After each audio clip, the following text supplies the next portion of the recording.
दोस्तों नमस्कार। आज मैं बात करूँगा शूद्रों की, यानी एससी, एसटी, ओबीसी समाज की। हाँ, कुछ ओबीसी समाज अपने आप को शूद्र नहीं मानते, मगर ये हकीकत है कि ओबीसी समाज भी शूद्र वर्ग में ही आती थी। खैर छोड़िए, शूद्रों, सबसे पहले मैं आपसे निवेदन करना चाहता हूँ। निवेदन ये करना चाहता हूँ कि मेरी बातों को आप सिर्फ़ ज्ञान के पर्पज़ से देखिएगा। मैं आपका अपमान नहीं कर रहा हूँ। किसी भी शब्द से अगर आपको ठेस पहुँची तो उसके लिए पहले ही माफ़ी मा चाहता हूँ।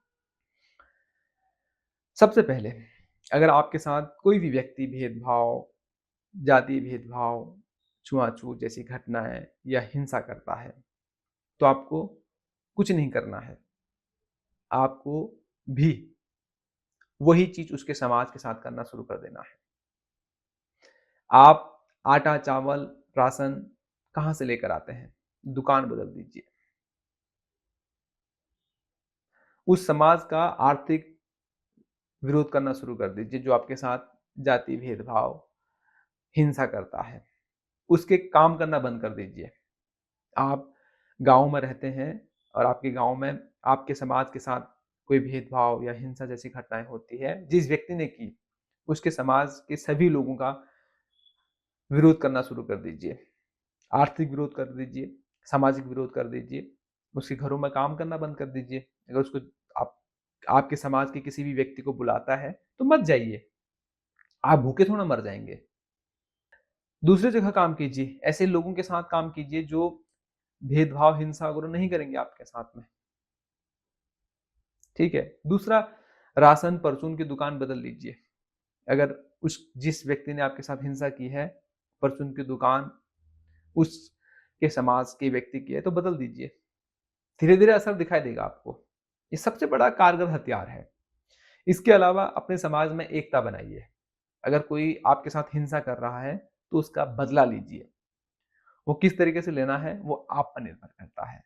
वो मैं नहीं बता सकता।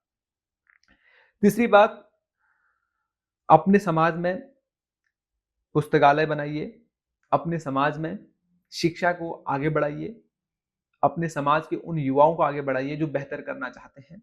अगर कोई गरीब है और वो पढ़ाई में अच्छा है, तो उसका सपोर्ट कीजिए, उसको आगे बढ़ाइए। और दूसरा, जनसंख्या पर नियंत्रण कीजिए।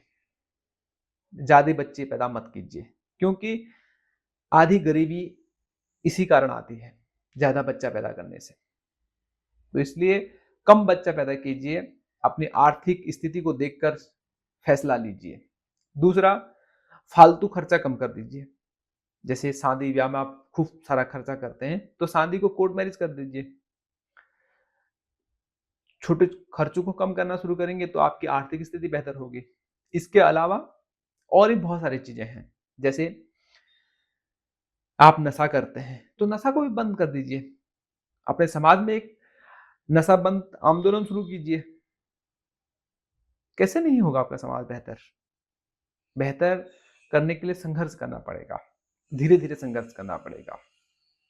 और दूसरा, साफ-सफाई नहीं है आपके समाज में, तो साफ-सफाई का एक अभियान शुरू कीजिए कि भैया आप सभी के घर साफ होने चाहिए। जो अपना घर साफ नहीं रखेगा, हम उसके घर में नहीं आएँगे। इस तरीके का आप भी एक अभियान शुरू कीजिए। भाई कैसे नहीं आएगा आपका समाज? कैसे बेहतर नहीं बनेगा आपका समाज?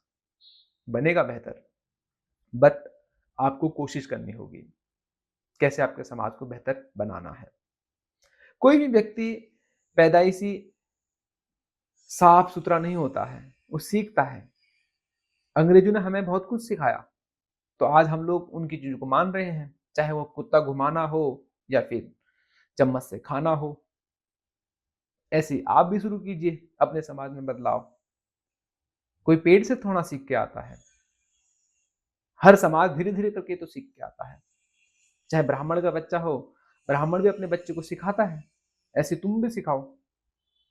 क्यों नहीं सिखा सकते हो? सिखा सकते हो। बस थोड़ी-सी आपको अपने अंदर सुधार करने की ज़रूरत है।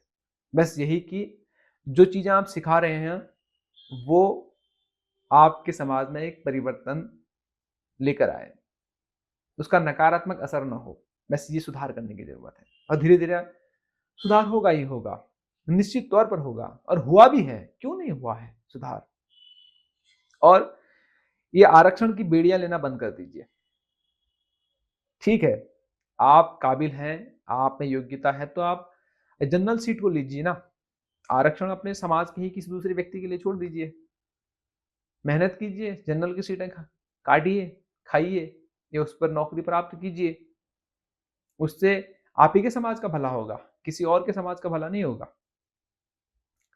चलिए, शायद मुझे ऐसा लगता है कि इतना काफ़ी होगा आज के लिए।